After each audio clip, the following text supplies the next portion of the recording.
พี่อ๋อนั่งดูที่พี่อ๋อเห็นนะเธอสองคนมีหน้าที่พูดแค่ว่าพี่อ๋อถูกหรือผิดยังไม่ต้องอธิบายยังไม่ต้องเล่าว่ามันเป็นยังไงเพราะไม่งั้นมันจะเหมือนเธอมาเล่าให้พี่อ๋อฟังงั้นความแม่นพี่อ๋อก็จะไม่เกิดโอเคเนาะดังนั้นพี่อ๋อพูดเลยย้ายบ้านนี้มาอยู่ประมาณ2 เดือนครึ่งถูกไหมคะโอเคทีนี้พี่อ๋อต้องบอกว่า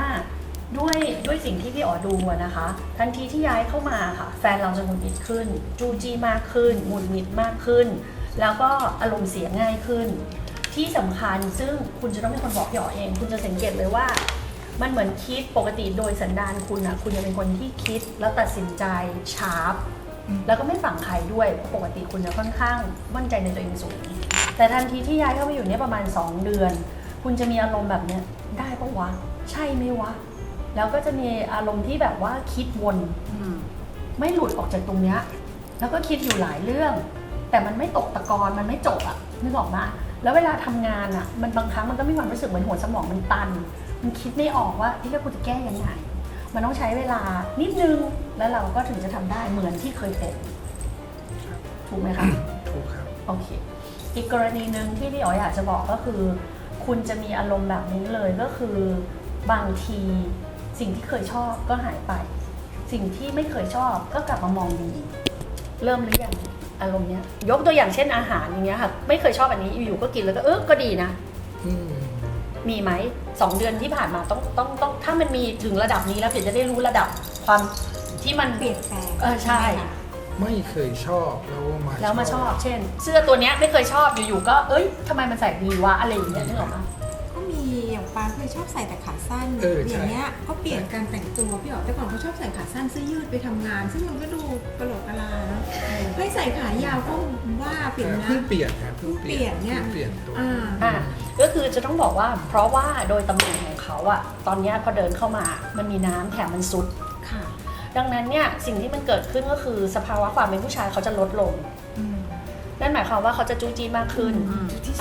แล้วก็จะเป็นคนที่รายละเอียดเยอะขึ้นเช่นกลิ่นแปลกๆก็ไม่เอาแล้ว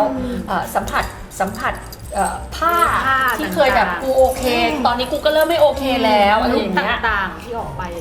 น้ำเป็นข้าวก็ไม่ได้นิดใช่เขาจะมีความเป็นผู้หญิงสูงขึ้นแบบเยอะเลยอะค่ะอันนี้คือสิ่งที่จะเกิดขึ้น 100% นะคะแล้วก็ต้องบอกว่าพอมันซุดมันจะกลายเป็นว่าสิ่งเหล่านี้ค่ะมันทำลายความเป็นตัวตนของเขาก็คือสิ่งที่มันเคยดีเช่นเขาเคยเป็นคนที่ sharp decision เขาเป็นคนที่ทำอะไรตัดสินใจเร็วเขาเป็นคนที่กล้าได้กล้าเสียทั้งหมดนี้หายหมดเลยเป็นไหมคะเป็นครับเป็น2 เดือนที่ผ่านมานะเพราะมันสุดแล้วมันแย่แล้วแย่มากด้วยนะคะอันนี้เราก็ต้องบอกตรงๆนะคะอีกกรณีหนึ่งด้วยความที่พอเข้ามาในบ้านหลังเนี้ยตำแหน่งของผู้ชายอ่ะมันดันเป็นตำแหน่งที่ไม่ถูกใช้งานดังนั้นพอเขามาถึงบ้านอ่ะเขาจะมีความรู้สึกว่าฉันจะไม่ทำอะไรอีกแล้วฉันจะทิ้งอยู่ในสภาวะทิ้งตัวแต่กลับกลายเป็นว่าไอ้นี่ก็ไม่ถูกใจไอ้นี่ก็ไม่ถูกใจก็นางก็จะชี้นิ้วกระบ่น2 อย่างผมมีความรู้สึกนะฮะมันเดินเข้ามาบ้านกูเหรอวะความรู้สึกเนี้ยมันไม่ชินอะอยู่มันยังไม่ชินสักทีอะบอกว่าตำแหน่งผู้ชายมันถูกทำลายคือบ้านหลังเนี้ยตำแหน่งผู้ชายมันถูกทำลายพูดกับเขามาตั้งแต่เขาพูดเมื่อวานว่าเขาจะอยู่กี่ปีนะไปจะขายอีกละอยู่แม่5 ปีอยู่เดี๋ยวนะถ้าจะขายกูกลับบ้านเลยเพราะว่าจะไม่ถ่ายไม่ คือเขาจะพูดบอกว่าเขาอยู่แล้วมัน มันไม่ใช่ตัวเขา ไม่ feel home ใช่ คือผมไม่รู้สึกว่ามันคือบ้านผมแต่อย่างบ้านเก่าเนี่ยเล็กกว่านี้ แต่ว่าก็รู้สึกเนี่ยบ้านฉันเพราะตำแหน่งบ้านเก่ามันมีเต็มไงแต่ต้องบอกว่าอันเนี้ยพอตำแหน่งผู้ชายไม่มีอ่ะมันกลายเป็นว่าพอเข้ามาบ้านอ่ะมันขาดอ่ะมันไม่เติมเต็มมันเหมือน อย่างผมนั่งโซฟาเนี่ยสมมุติว่าถ้าแขกมาบ้านเขาก็อาจจะเกรงๆนั่งไม่เต็มก้นประมาณเนี้ยซึ่งผมเป็นอย่างนั้นนะผมนั่งบ้านตัวเอง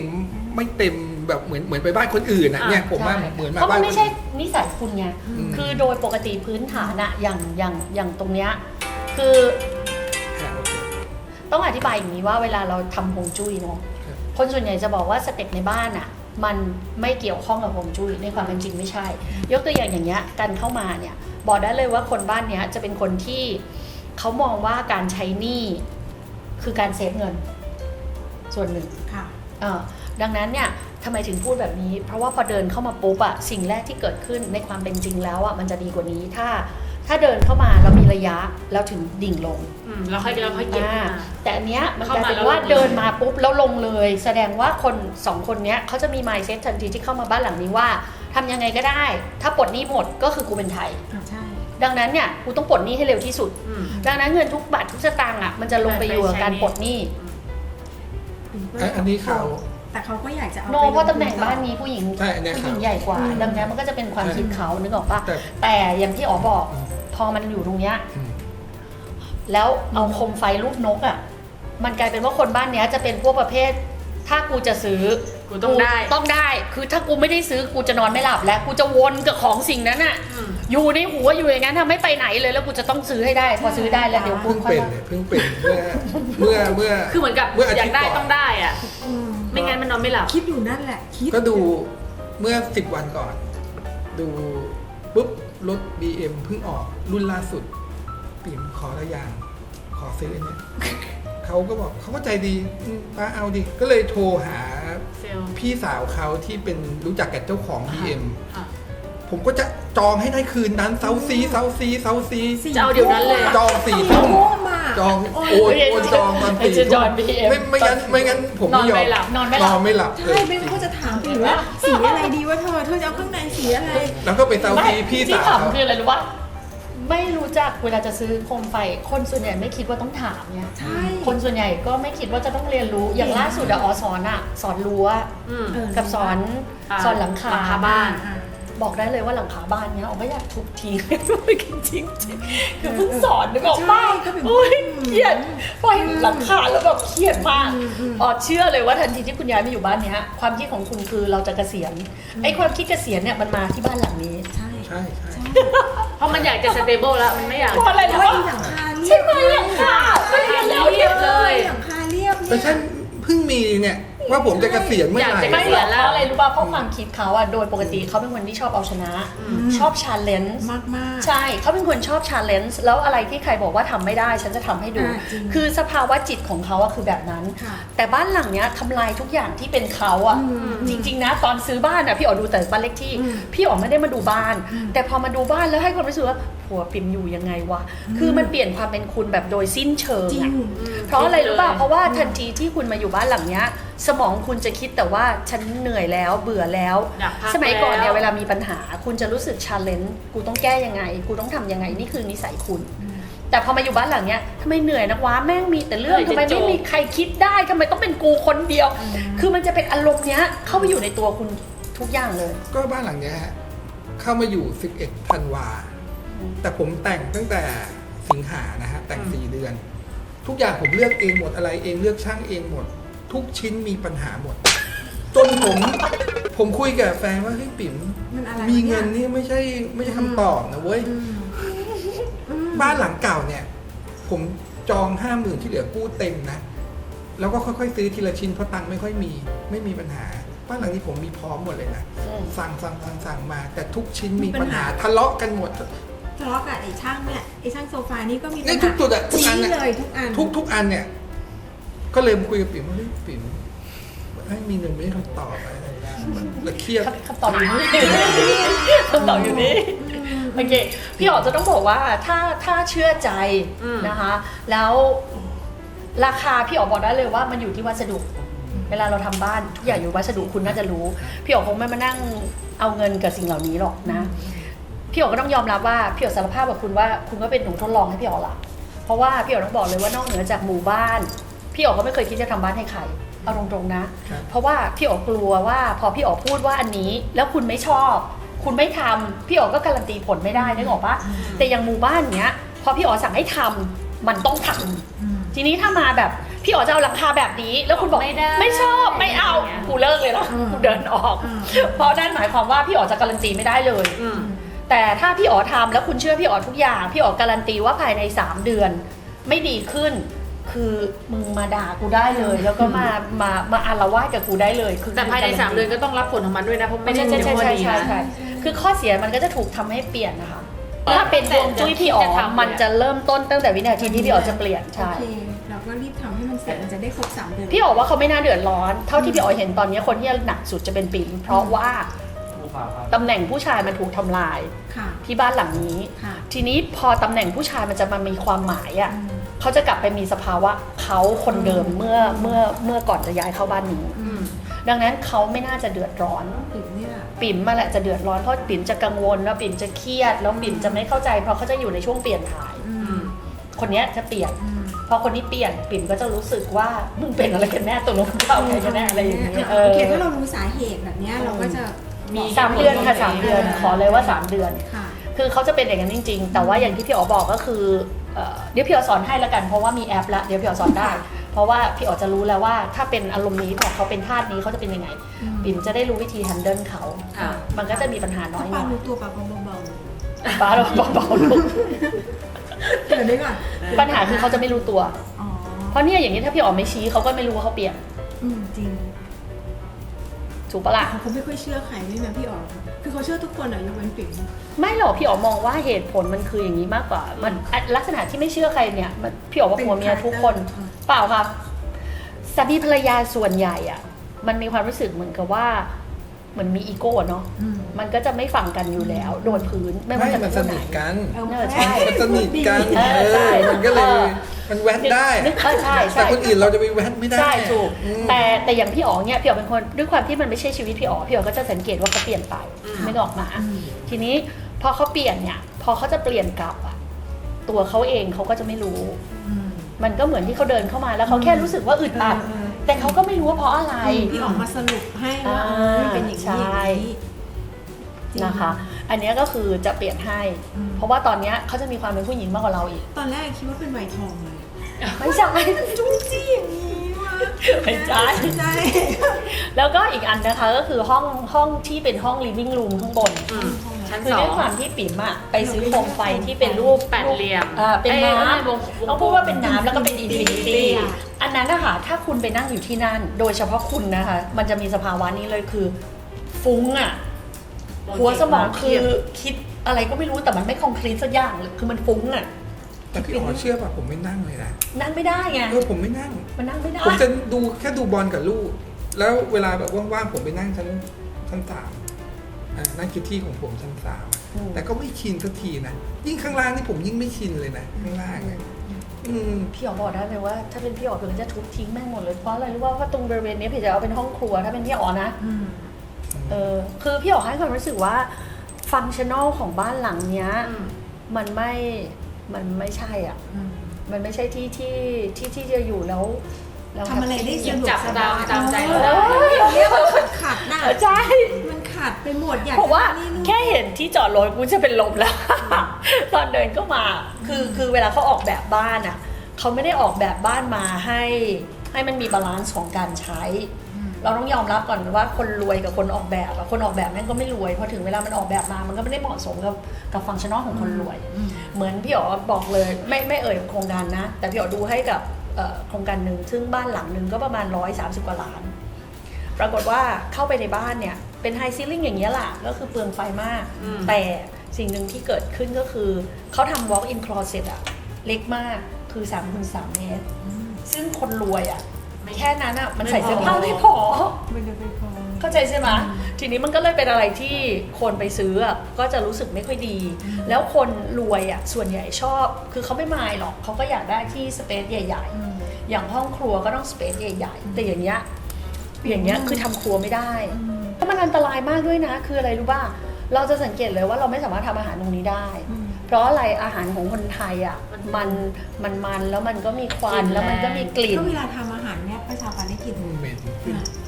ทำกับข้าวให้ลูกไปตอนเช้าเนี่ยมันก็จะกลิ่นทั้งบ้าน ใช่ นึกด่าไอ้คนออกแบบนะ ว่าเนี่ยมึงทำขึ้นมาเนี่ยผมได้กลิ่นไปถึงชั้น 2 บ้านเก่าผมก็ไม่ได้กลิ่นไง พี่อ๋อถึงบอกไงว่าแล้วเขาจะเซนซิทีฟคือตั้งแต่เขามาอยู่ที่เนี่ยเขาจะเซนซิทีฟเรื่องกลิ่นเซนซิทีฟเรื่องสัมผัส เสียง คือเยอะขึ้นเยอะ เยอะ เออ ป้าจำเมื่อคืนที่ป้าคุยได้ไหมไอ้อันเยอะของป้า ว่า ไอ้ที่ว่าโครงการมันอย่างนี้อย่างนั้นน่ะมันก็เป็น 4-5 ปีลูกผมอาจจะไปเรียนเมืองนอก ผมก็บอกปิ่งว่าเฮ้ยถ้าไปเรียนเมืองนอกหลังนี้ขายเลย50 ล้านแล้ว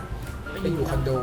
มันไม่ปลอดภัยกับผมด้วยนะแม่งกระจกรอบด้าน โจรแม่งเข้ามา แบบ เมื่อกี้มองไปก็เห็นบ้านข้างๆ คือ โจ ผมกลัว ร โจรเข้ามานะเนี่ย คือ ตร เขา งเนี้ย หาเรื่องเป็นกังวลได้ทุกอย่าง พี่อ๋อเชื่อป่ะผมย้ายมาประมาณเดือนแรกผมนอนไม่หลับเลยนะ จากที่ปกติเป็นคนนอนหลับสนิทนะ เดือนแรกผมนอนไม่หลับ จบกัน ใช่ผมนอนไม่หลับเพราะว่าอันนี้ปิ่มอะนอนคนละห้องกับลูกใช่ไหมฮะแล้วก็สั่งทุกคนว่าเปิดล็อกไว้ ให้เปิดล็อกไว้ ผมก็กลัวเมียก็เปิดก็เปิด ไอ้ลูกก็เปิด เพราะว่ากลัวว่าลูกเป็นอะไรเราได้ไปช่วยทัน หรือเราเป็นอะไรลูกมาช่วยทัน ซึ่งแถวเนี้ยไม่มีคนอยู่เลยมีบ้านผมหลังเดียวถูกไหมกับบ้านใบนอกนั้นไม่มีใครอยู่ แล้วไอ้พวกคนงานก็มาเยอะแยะไม่รู้มันจะแอบแฝงหรือเปล่าอยู่ในสวนเราหรือเปล่า ผมนอนด้วยความหวาดระแวงแล้วก็ไม่รู้ว่าทำไมตัวเองนอนไม่หลับ จนตอนหลังมารู้แล้วผมก็บอกผมก็ดุเขาปิ่มเธอให้ฉันไม่ล็อกประตูเนี่ยฉันนอนไม่หลับนะเว้ยพอเขายอมนะยอม หลับ แต่ถ้าเป็นบ้านเก่าก็ไม่กลัว ไม่กลัว แต่นี่เพราะมันเป็นกระจ เพ ก ราะว่ามันเป็นบ้าน ไม่เพราะว่าไม่มีใครอยู่ด้วยรอบข้าง กระจก ไม่ ไม่ มีใคร เกี่ยวค่ะพี่อ๋อกำลังจะบอกว่าส่วนหนึ่งเพราะตำแหน่งอย่างที่พี่อ๋อบอกคือตำแหน่งคุณมันซุดพอมันซุดอ่ะความรู้สึกของคุณมันจึงแย่ลงอย่างรุนแรง ไม่สกิลไม่ปลอด คุณ ภั จะ ย รู้สึกไม่ปลอดภัยอยู่แล้วโดนพื้น ดังนั้นเนี่ยถ้าไม่แก้ตัวเนี้ยมันก็จะหนักขึ้นเรื่อยๆเพราะตอนนี้มันซุดหนักขึ้นเรื่อยๆแล้วอันนี้ต้องยอมรับเลยนะคะดังนั้นเนี่ยเดี๋ยวเรามาดูกันพี่อ๋อจะขอย้ายแล้วก็ขอเปลี่ยนเยอะเลย ใช่ นะคะซึ่งเดี๋ยวเรามาคุยกันพี่อ๋อเชื่อว่าพี่อ๋อคุมบัดเจ็ตให้ได้อยู่ แล้วก็พี่อ๋ออยากทำให้ดีคือ ถ้าคิดว่าจะเอาที่นี่เป็นที่อยู่ที่จะทำให้รวยพี่อ๋อพูดกับคุณอย่างนี้ อย่าอยู่คอนโดเลยค่ะ เพราะถ้าอย่างที่ปิ่มเรียนมาก็จะรู้ว่าใครก็ตามที่อยู่คอนโดก็คือมันจะไม่มีวันรวยกว่าที่มึงเป็นอยู่แล้ว ต่อให้คุณยกเว้นคุณมีปัญญาซื้อเพนท์เฮาส์ซึ่งพอซื้อเพนท์เฮาส์อ่ะคุณก็ต้องยอมรับว่าคุณก็จะรวยสูงสุดได้เท่าที่คุณตอนย้ายเข้าไปอยู่ แต่จะรวยกว่านั้นไม่ได้ ดังนั้นเนี่ยบ้านก็ยังดีกว่า ถ้าฐานรากเป็นฐาน แก้ปัญหาของเขาได้หรือว่าเขาก็จะแฮปปี้ขึ้น ใช่ คือพี่อ๋อมองว่าพี่อ๋อขออย่างนี้ดีกว่า ถ้าคิดจะให้พี่อ๋อแก้ที่นี่ พี่อ๋อก็จะขอทำให้มันดีที่สุดโดยที่ไม่อยากให้คืออยากให้มีอยู่แล้วเจริญรุ่งเรืองอยู่แล้วมีความสุข ให้รู้สึกว่าที่นี่เป็นบ้าน เหมือนที่พี่อ๋อพูดกับพวกเขาอะค่ะทุกวันเนี้ยถ้าเขาหาเงินได้เยอะเขาก็ไม่คิดจะย้ายออกจากบ้านหลังนี้เพราะเขามีความรู้สึกว่าบ้านมันคือบ้านของเขา เป็นรากฐานให้เขา ที่สำคัญคืออย่างอ๋อเนี้ยต่อให้อ๋อย้ายเพราะอ๋อแพลนจะไปอยู่เมืองนอกกันอยู่แล้ว อย่างน้องนนท์เนี้ยนนท์ก็ไม่เคยคิดจะขายบ้านหลังนั้นเพราะน้องนนท์รู้ว่าบ้านหลังเนี้ยทำให้เรามีเงินทำให้เรารวยขึ้นมานึกออกใช่ป่ะคะดังนั้นเนี่ยถ้าถามอ๋อบ้านหลังนี้โดยเลขที่โดยทุกอย่างไม่ได้เสีย สีก็ใช้โอเคแล้ว นะคะ แต่ว่าอ๋อขอแก้ใน ตำแหน่ สิ่ ง ง บาง ที่ ตำ มัน แหน่ง เสียดีกว่านะคะ ยกตัวอย่างอย่างเงี้ยคือถ้าเป็นบ้านอ๋อจริงๆอ๋อเขาจะปิด ไม่ให้มันขึ้นเป็นขนาด ไม่ใช่อ๋อจะปิด เพื่อจะให้อะไรข้อที่ 1 ประหยัดไฟด้วย ข้อที่ 2 ไอ้นกตัวเนี้ยจะไม่มาทำงานกับเงินของเรานั่นหมายความว่าเราจะเก็บมันจะเก็บเงินได้ อ๋อชั้น 2 ปิดขึ้นมา ปิดแค่ตรงเนี้ยค่ะกั้นไว้ ปิดฝ้าเนี้ยค่ะ แต่ข้างบนเวลามองลงมาก็จะเห็นเป็นเหมือนอาจจะเป็นฝ้ากระจก โนข้างบนก็จะเห็นเป็นนกเหมือนเดิม ทุกอย่างจะเหมือนเดิม แล้วพอมอง ฝ้ากระจก ลง ฝ้า มา กระจกก็ได้ คือถ้าเรากั้นตรงเนี้ยค่ะ พลังงานที่เราใช้ข้างล่างมันก็จะไม่หนัก มันจะอยู่แค่ตรงนี้ กลิ่นเกิดอะไรก็คง ไม่ ไม่ ออกไหม ขึ้ คะ นน แล้วกลิ่นมันก็จะไม่ขึ้นไปชั้น แต่ในขณะเดียวกันเพราะว่ามันเป็นกระจกใสเนี่ยเรามองมันก็ยังโปร่ง ใช่ก็จะดูโปร่งมันก็จะไม่ได้ทำให้บ้าน แล้วที่สำคัญน่ะไอ้นกเนี่ยมันก็จะไม่ก่อผลเสียกับเงินของเราข้างล่าง ค่ะ เข้าใจที่พี่อ๋อพูดป่ะ ค่ะ ซึ่ง นี่คือตำแหน่ง อันเนี้ยคืออันแรกที่พี่อ๋อคิดว่าพี่อ๋ออยากให้ปิดนะคะ ทีนี้ เรามาดูกันที่ตำแหน่งบ้านกันต่อค่ะ เพราะว่าตำแหน่งเนี้ยมันคือตำแหน่งที่ดีนั่นคือเหตุผลที่มาม่าอยากให้ไปย้ายไปนอนในนู้นทีนี้พอตำแหน่งที่ดีแต่มันทำให้ชั้น 2ตำแหน่งเสีย สิ่งหนึ่งที่มันเกิดขึ้นก็คือลูกเขาอะในอนาคตอะลูกเขาจะต้องทำงานที่ต้องทำคนเดียว ก็จะเป็นเหมือนพ่อเขาตอนนี้คือไม่มีคนช่วยกูต้องทำคนเดียวมันก็จะเหนื่อย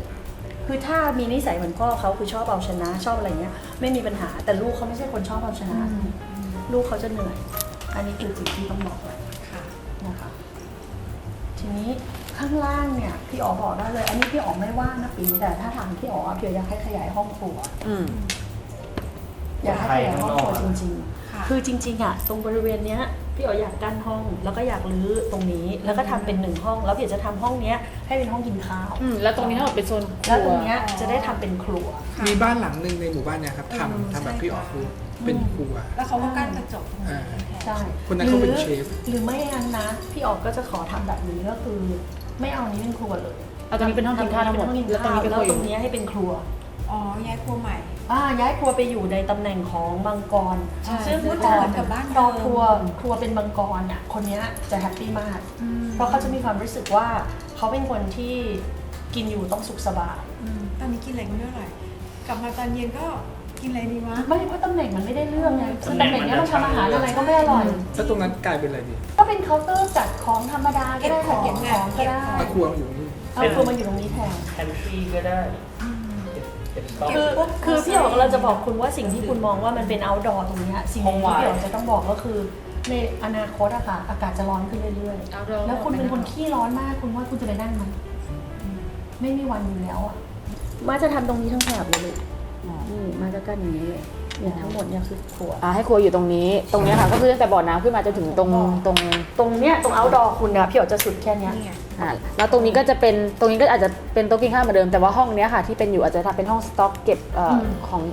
ตุนของอะไรอย่างเงี้ยค่ะ ง่ายกว่าพี่อ๋อทำอย่างนี้ แล้วตรงนี้เป็นครัว ง่าย ก็พี่หยอกถึงบอกไงอาหารอร่อยกว่าด้วยจริงคืออาหารอยู่เนี้ยกินเข้าไปนะเสียปากจริง ลิ้นตะเค ต่อให้ซื้อร้านอาหารดังๆมาก็ไม่อร่อย ผมเสียดายหลังคาทำไงดี เสียดายราคาเกิน ย้ายไปตรงนู้นได้ไหมพี่อ๋อไอ้หลังคาเนี่ย ย้ายได้สิ ย้ายไปอยู่ตรงไอ้นั่นน่ะ ริมสุดไฟใช่ไหมได้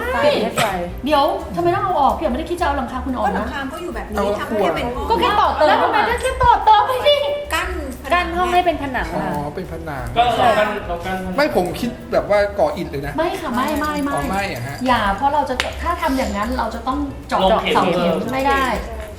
สุดอีกตำแหน่งคุณพังแน่ เดี๋ยวเรื่องต่อเติมบ้านอะไรอย่างเงี้ยเดี๋ยวเราให้พี่แบงค์อธิบายดีก ผมว่ามันจะแข็งแรงไม่พอที่พี่อ๋อเนี่ยไอ้เนี่ยมันจะ หน้าที่แกแล้ว มันจะแข็งแรงไม่พอที่จะเป็นครัวเลยเนี่ยไอ้หลังคา อันนั้นออกมา กลัวเรื่องหลังคาใช่ไหมครับ ถ้าผมดูว่ามันทำมาเล่นๆเนี่ยมันไม่ได้ทำจริง มันทำมาแบบสวยงามอะครับ ถ้าเป็นครัวมันต้องจริงจังแบบแข็งแรง หลัง มัน คา มันตอกเข็มไม่ได้ครับพี่อ๋อถ้าทำก็ทำเป็นไอ้นี่เลย คำถามคือจะเอาเข็มเข้ามายังไง อธิบาย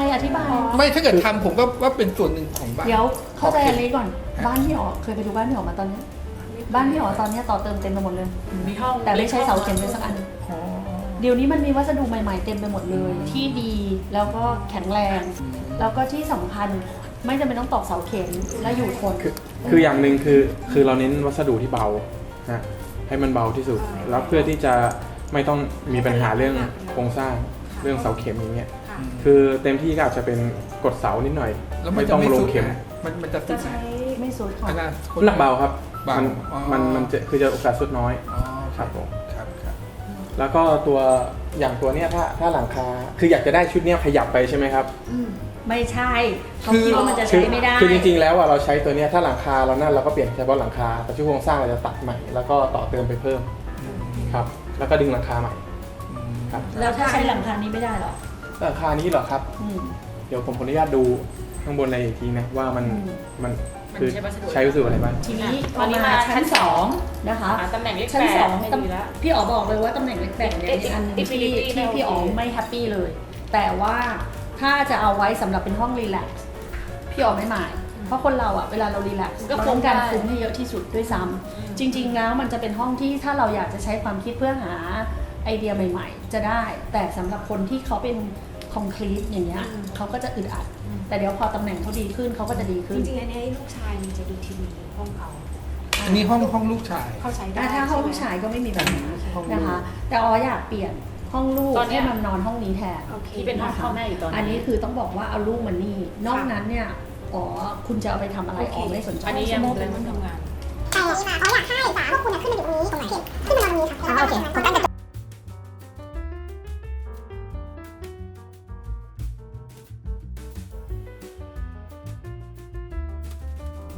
ทีนี้เท่าที่พี่อ๋อแก้ คุณมีปัญหาอะไรไหม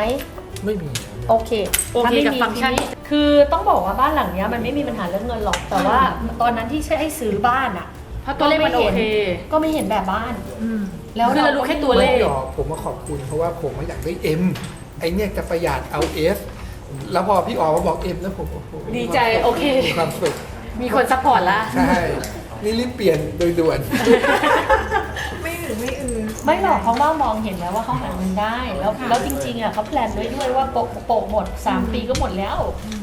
คือบ้านหลังเนี้ย3 ปีก็หมดคุณก็ไม่ได้เดือดร้อนเลยกับการโปะอ่ะแต่ปัญหามันคือปัญหาของเขาอ่ะคือพอเข้ามามันทำลายตำแหน่งงานคือมันอยู่ยังไงให้มีความสุขดีกว่าตอนเนี้ยใช่ใช่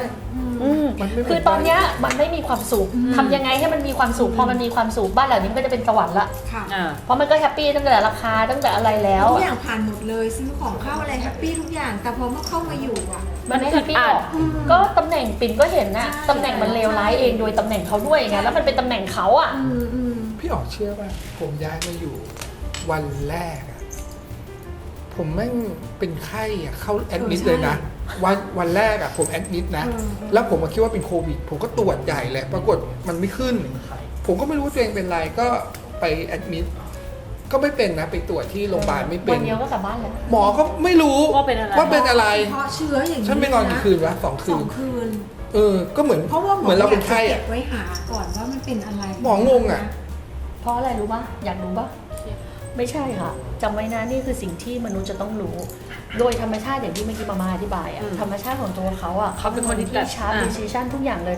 พอมันเข้ามาอยู่ในสถานะของการที่มันพลิกเลย มันเหมือนกันอยู่ๆเรากำลังใช้ไฟแรงๆอยู่แล้วมีน้ำแข็งมากบอ่ะ ใช่ มันเปลี่ยนเร็วเกินไป แล้ว อ่ะ เขาจะไข้ขึ้นสูงเลยแล้วเขาก็จะช็อกไปเลย พี่อ๋อแล้วไงมาแล้วผมก็ต้องมาอยู่บ้านหลังเนี้ย ครั้งแรกอะด้วยการเป็นไข้อะก็เดินไปเดินมาเป็นไข้อะปวดหัวตัวร้อนไม่สบายตัวอยู่2-3 วันอะก่อนจะแอดมิดอะผมเป็นอยู่2-3 วันนะ ค่ะ ก็ไม่มีความสุขไงเห็นบ้านเนี่ยที่มาอยู่จริงๆอะแล้วก็ในสภาพที่ตัวเองเป็นไข้อะ อ่า โอ้โห ไม่แฮปปี้ ไม่แฮปปี้เลย เพราะอะไรรู้ไหมเพราะว่า มันช็ อ อก ย่างที่บอกอะมันเปลี่ยนความเป็นตัวเขาเลยเปลี่ยนแบบสนิทด้วยพอเปลี่ยนสนิทอะ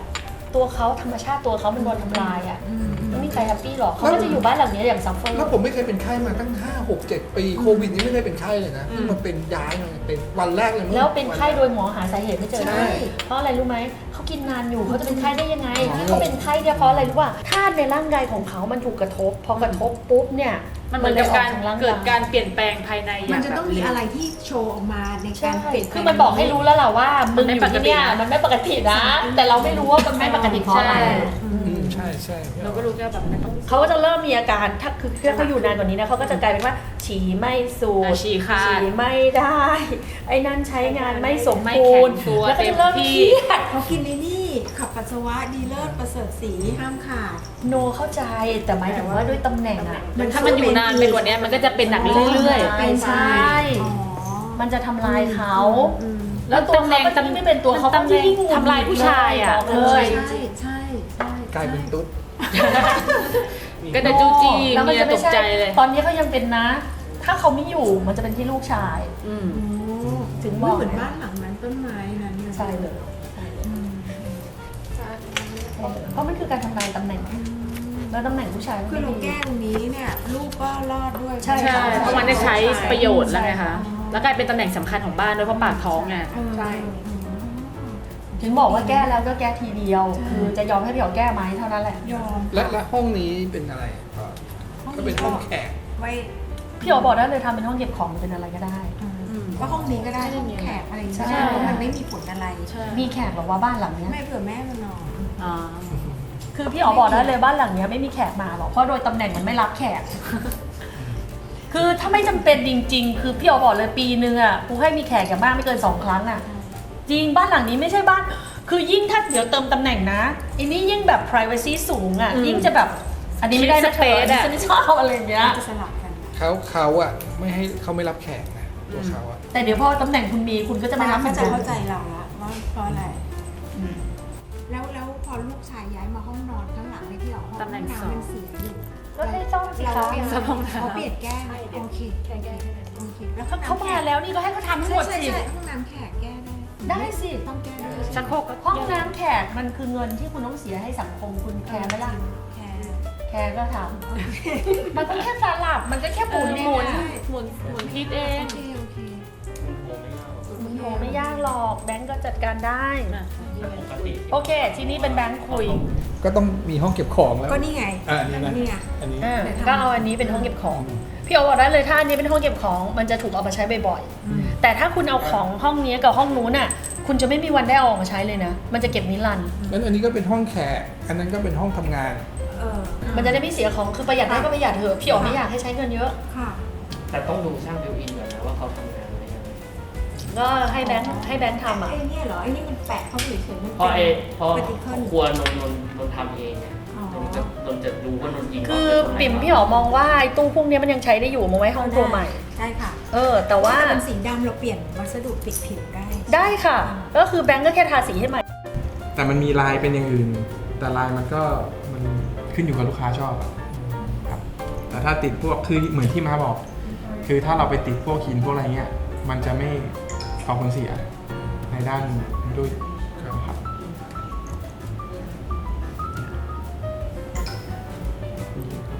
เหมือนบ้านปกติเลยเหมือนปูนเลย ไม่แตกต่างเลย ครับ